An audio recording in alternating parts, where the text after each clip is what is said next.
নমস্কার বন্ধুগণ, আমার চ্যানেলে তোমাদের সবাইকে স্বাগত জানিয়ে আজকে আমি চলে এসেছি একটা আচারের রেসিপি নিয়ে। কম উপকরণে কম সময়ের মধ্যে ঝামেলা ছাড়াই কাঁচা আমের কাশ্মীরি আচার রেসিপিটা তোমাদের সামনে শেয়ার করতে চলেছি। এই আচারটা বানানো যেমন সহজ, খেতেও কিন্তু দুর্দান্ত। দেখতে যেমন সুন্দর, খেতে কিন্তু খুবই সুস্বাদু। এতটাই নরম, কিন্তু এটা ভেঙে যাবে না, একদম গোটা থাকবে আর কাঁচের মতন ট্রান্সপারেন্ট দেখতেও হবে।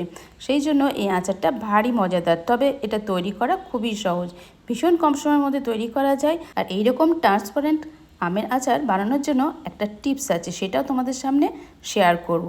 তো চলো, এখন আমি আম নিয়ে নিয়েছি। এই কাঁচা আম এখানে 500 গ্রাম মতন রয়েছে।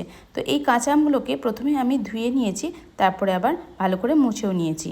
এবার কাঁচা আমগুলো কেটে নেওয়ার পালা। তো প্রথমে আমি আমগুলোর খোসাগুলো খুব ভালো করে ছাড়িয়ে নেব। বন্ধুরা, তোমরা তো জানো আমি ছুরি দিয়ে সমস্ত সবজি কেটে ফেলি।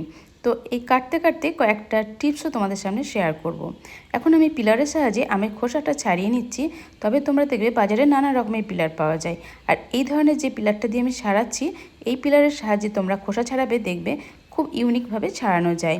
অনেক সময় দেখবে চওড়া থাকে, মুখটাকে চেপে চেপে ধরে ধরে টেনে টেনে যে পিলারগুলোতে ছাড়ানো হয়, তাতে কিন্তু যে জিনিসটাই ছাড়ানো না কেন বেশি ওয়েস্ট হয়ে যায়।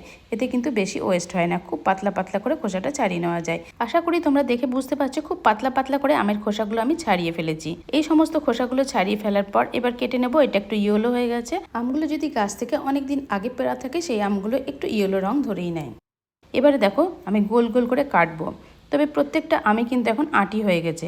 এবার ছুরি দিয়ে আঁটি সমেত কাটা কিন্তু খুবই কষ্টকর। সেই জন্য আমি এই টিপসটা তোমাদের সামনে শেয়ার করার জন্যই কাটিংটা তোমাদের দেখাচ্ছি। এইভাবে চারিদিকে গোল করে ঘুরিয়ে নিয়ে যে বাঁ হাতটা এইভাবে নাড়াচ্ছি, নাড়তে নাড়তে নাড়তে ছুরিটা কিন্তু ডান হাতে চেপে ধরে আছি। আস্তে আস্তে কিন্তু দেখো বেশ স্মুথ করে কাটা হয়ে গেল। আবারও আমি একটু ঠিক করে গোল গোল করে কাটবো। এইভাবে হাতে করে চেপে নিলাম, যে চাপ দিলাম, আর এটা কিন্তু টুক করে কেটেও গেল। তারপর এইভাবে বসিয়ে নিতে হবে। প্রথমে ছুরি দিয়ে আমটার উপর বসিয়ে নিয়ে তারপরে চাপ দিলে কিন্তু বেশ সমানভাবে কেটে কিন্তু যাবে, বেঁকেও যাবে না। তোমরা দেখো, ভালো করে ফলো করো, তাহলে বুঝতে পারবে। আমি চওড়া ছুরি নিয়েছি, তারপরে এটাতে বসিয়ে দিয়ে তারপরে এইভাবে গোল গোল করে কেটে নিলাম। এবারে মাঝখানে যে আটিগুলো আছে, এখানে একটু প্রেস করলেই দেখো আটিগুলো ভেতর থেকে বেরিয়ে আসছে। এবার এই আটিগুলো ফেলে দিতে হবে। তারপর এই আটিগুলোকে আমি একটা একটা করে খুলে ফেলেছি, খুলে এখন এটাকে ফেলে দিলাম। এবারে সমস্ত আমগুলো আমার এইভাবে গোল গোল করে কেটে নেব। তো গোল গোল করে কেটে নেওয়া আমগুলোকে আমি একটা প্লেটে তুলে রাখলাম। এরপরে চলে যাব পরবর্তী স্টেপে। আমি এখানে একটা কড়াই নিয়ে নিলাম। কড়াইয়ের ভেতরে দিয়ে দিচ্ছি বেশ কিছুটা পরিমাণে জল। এটা নর্মাল টেম্পারেচারের জলই নিয়েছি। এই জলের মধ্যে আমি অ্যাড করব চুন। এটা হচ্ছে পানের যে চুনটা খাওয়া হয়, সেই চুনটা আমি এক চুটকি দিয়ে দেব। এই চুনটা দিলে যে আমের আচারটা ট্রান্সপারেন্ট হচ্ছে, সেই ট্রান্সপারেন্ট হবে, কষটাও চলে যাবে, আর দীর্ঘদিন ঠিক থাকবে, টাইট থাকবে। আর দিয়ে দিলাম 1 চামচ পরিমাণে নুন। তাহলে আমের মধ্যে নুনটাও ঢুকে যাবে, কষটাও বেরিয়ে আসবে, আর নুনটা ভেতরে যাবে। এইভাবে সমস্ত আমগুলো এই নুন আর চুন জলের মধ্যে দিয়ে দিলাম। তাহলে এটা কিন্তু অনেক দিন সংরক্ষণও করে রাখা যাবে। এরপরে খুব ভালো করে ডুবিয়ে দেব। ডুবিয়ে দিয়ে এই যে হাতে করে উল্টে পাল্টে দিয়ে একটু ডুবিয়ে দিচ্ছি। ডুবিয়ে দিয়ে রেখে দেবো আধ ঘন্টা মতন। এই আমটাকে ভিজিয়ে আমি আধ ঘন্টা রেখে দিচ্ছি। আধ ঘন্টা পর আমি ফিরে আসছি। আধ ঘন্টা পর ফিরে এসেছি। এবার দেখো, দেখাচ্ছি আমগুলো থেকে অনেকটা কষ বেরিয়েছে। তোমরা জলটা দেখেই বুঝতে পারছো জলটা কতটা কালো হয়ে গেছে। তো এটা আমের যে কষটা বেরিয়েছে, সেই জন্য ওই জলটা তো ফেলে দেবো। এবার আমগুলোকে একটা পাত্রে ট্রান্সফার করে নিলাম। এবারে তোমরা দেখতে পাচ্ছ কড়াইয়ের জলটা কতটা কালো লাগছে। আম থেকে কষ বেরিয়েছে, আমগুলো বেশ টাইট হয়ে গেছে। এখন এই জলটাকে আমি দিচ্ছি ফেলে। তারপরে চলে যাব নেক্সট স্টেপে। এখন আমি রান্নাঘরে উনান জ্বালিয়ে নিয়েছি, তারপরে বসিয়ে দিলাম কড়াই। কড়াইটা বসিয়ে দেওয়ার পর এবার আমি এই কড়াইয়ের মধ্যে দিয়ে দিচ্ছি 1 বাটি চিনি। যদি 500 গ্রাম আম হয়, তাহলে 400 থেকে 500 গ্রাম চিনিও লাগবে। আর জল দিচ্ছি হাফ বাটি। যতটা চিনি দিয়েছি তার অর্ধেকটা পরিমাণ এখানে জল দিলাম। এবারে আস্তে আস্তে এটাকে নাড়তে নাড়তে চিনিটা মেল্ট হওয়া পর্যন্ত অপেক্ষা করব। এখন আমি গ্যাসের ফ্লেমটাকে একটু বাড়িয়ে দিয়েছি।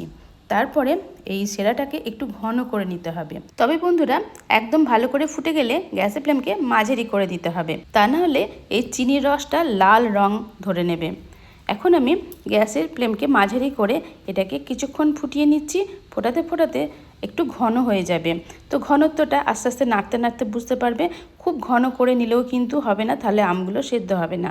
চিনির রসটা একটু ঘন হয়ে গেলেই আমি এই কাঁচা আমগুলো দিয়ে দিচ্ছি। জল ঝরিয়ে রেখেছি, সেখান থেকে একটু মুছেও নিয়েছি, তারপরে এই আমগুলো চিনির রসে দিয়ে দিচ্ছি। চিনির রসে দেওয়ার পর আস্তে আস্তে নেড়ে চেড়ে দিতে হবে এবং আস্তে আস্তে গ্যাসের ফ্লেমকে কিন্তু একদম লো করে দিতে হবে। তারপরে এটা আস্তে আস্তে ফুটতে ফুটতে আমগুলোও সেদ্ধ হবে আর চিনির রসটাও আমের মধ্যে ঢুকবে।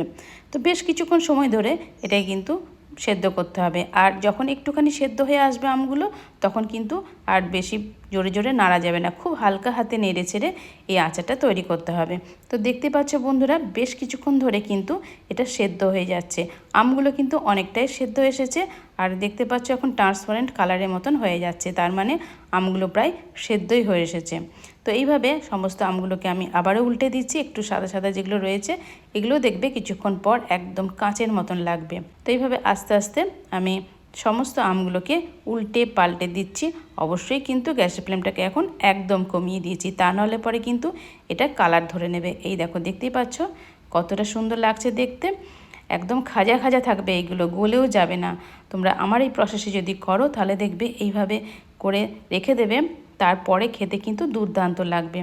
এই যে দেখতেই পাচ্ছ বন্ধুরা, এখন কিছুক্ষণ পর আবার দেখাচ্ছি, রসটা কিন্তু অনেকটাই ঘন হয়ে গেছে। এই যে খুব সুন্দর সেদ্ধ হয়ে গেছে আমগুলো আর ট্রান্সপারেন্ট কালারের মতন হয়ে গেছে। গ্যাসের ফ্লেমকে এখন আমি অফ করে দিলাম। এবারে আমি ঠান্ডা করার পর ফিরে এসেছি। এবার দেখো বন্ধুরা, কতটা মজাদার লাগছে দেখতে, একদম কাঁচের মতন চকচক করছে না, দারুণ লাগে এটা দেখতে, খেতে কিন্তু অসাধারণ হয়। আর এটা একদম গোটা গোটাই থাকবে আর ভেঙেও যাবে না। এরপরে যদি ঠান্ডা হয়ে যাওয়ার পর যদি নাড়ো, এগুলো শিশিতে, কাঁচের শিশিতে রেখে দেবে, অনেক দিন ভালো থাকবে। আর এটা খেতে এতটাই মজাদার যে একবার খেলে মুখে কিন্তু মিলিয়ে যাবে।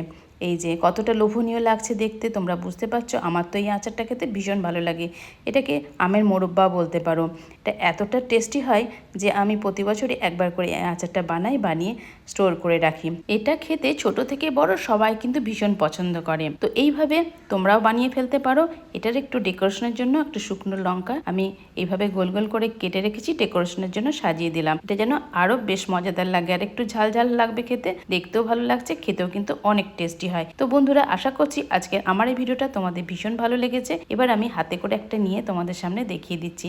তোমরা দেখে বুঝতে পারছো একদম কাঁচের মতন এই আচারটা হয়েছে আর কতটা লোভনীয়, খেতে কিন্তু দুর্দান্ত স্বাদের হয় এই আচারটা। একবার খেয়ে দেখবে, বানিয়ে দেখবে, তোমাদেরও ভীষণ পছন্দ হবে। যদি ভালো লেগে থাকে তাহলে আমার এই ভিডিওটা তোমাদের ফ্রেন্ড সার্কেলকে শেয়ার করার অনুরোধ রইল। যদি নতুন বন্ধু হয়ে থাকো তাহলে অবশ্যই আমার চ্যানেলটিকে সাবস্ক্রাইব করে নোটিফিকেশন ডান করে আমার পাশেই থেকো, লাইক অ্যান্ড কমেন্ট করে দিও, জানিও কেমন লেগেছে। নেক্সট টাইম চলে আসবো আরও নিত্য নতুন ভিডিওর সাথে। তোমরা বাড়িতে থাকো, সুস্থ থাকো, টাটা, বাই বাই।